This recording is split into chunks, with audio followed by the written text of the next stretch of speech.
नमस्ते। मैं श्री विवेकानंद विद्या मंदिर के आचार्य निर्मला साहू आज के ऑनलाइन क्लास को स्वागत करती हूँ। आज मैं चौथी कक्षा का अभ्यास की शक्ति के वाक्यांश पढ़ाऊंगी। हेलो बच्चों, हाय, गुड मॉर्निंग।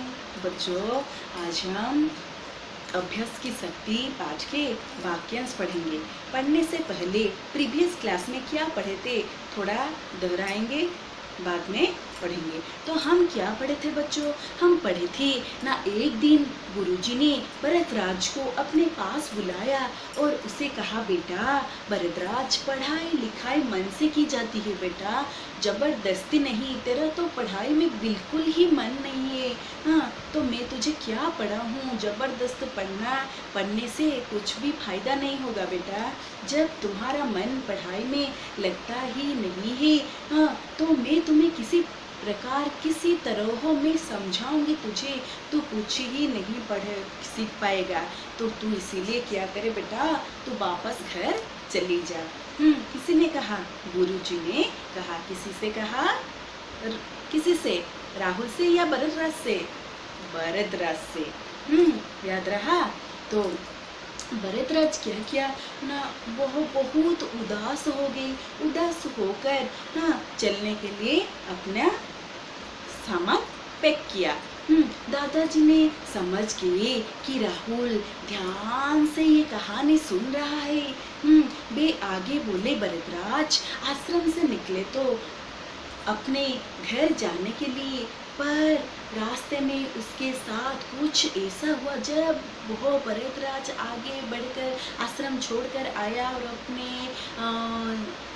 चीज़ें लेकर, तो उसने देखा कि रास्ते में उसका दिशा ही बदल गया। हाँ, उसने दिशा ही बदल दिया। तो ये सुनकर ऐसा कुछ हुआ, दादाजी क्या हो गया दादाजी, इस तरह हो?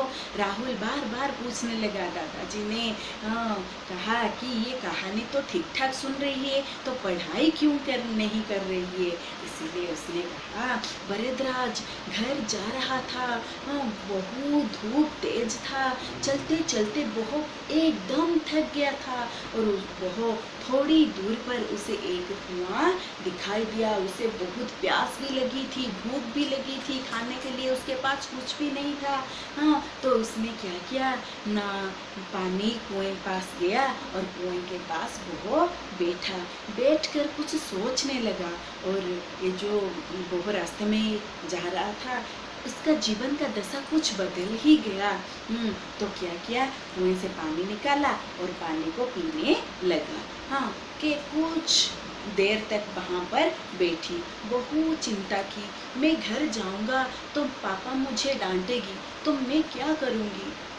ये सोचकर वो कुएं के पास बैठा। कुएं के पास जो वो बैठ रहा था, उसका जो कुएं के पास जो घड़ा रखा हुआ है ना, उस घड़े के पास एक एक निशान हो गया था, गड्ढा हो गया था। गड्ढा का मतलब माठिया आमे रखिले प्रतिदिन स्त्री लोक मैंने पानी नवा ପାଇଁ आसंती, सेठारे माठिया टिकु रखी दियंती। सेठारे कौन हुए, गोटे गोटे गड्ढा माने गोटे गोटे गभीर खाल हो जाइथिला। से गड्ढे को देखकर सोचने लगा, अरे बार बार घड़ा रखने से ये ऐसे गड्ढा बन सकता है, और रस्सी से रोज पानी निकालने से उसके घिरनी पर रस्सी का निशान लगा रहता है। तो मैं क्यों नहीं, बार बार पढ़ाई करने से मेरा मन क्यों पढ़ाई में नहीं लगेगा? ये सोच रहा था। किसने?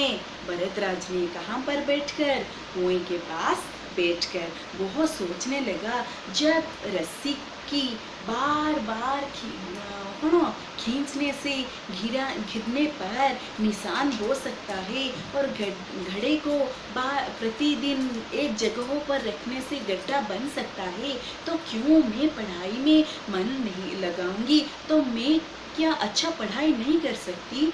ये कहकर वो सोचने लगा। तो मैं आज से क्या करूँगी ना, बार बार पढ़ाई करने के लिए अभ्यास करूँगी। वो सोचने लगा और कहा, मैं जरूर पढ़ूंगी और एक होशियार लड़का बनूंगी। भरतराज ने सोच लिया। तो बच्चों आज इतने में रहने दो और तुम इस पाठ को ध्यान से पढ़ो, बाकी अंश बाद में पढ़ेंगे। बाय।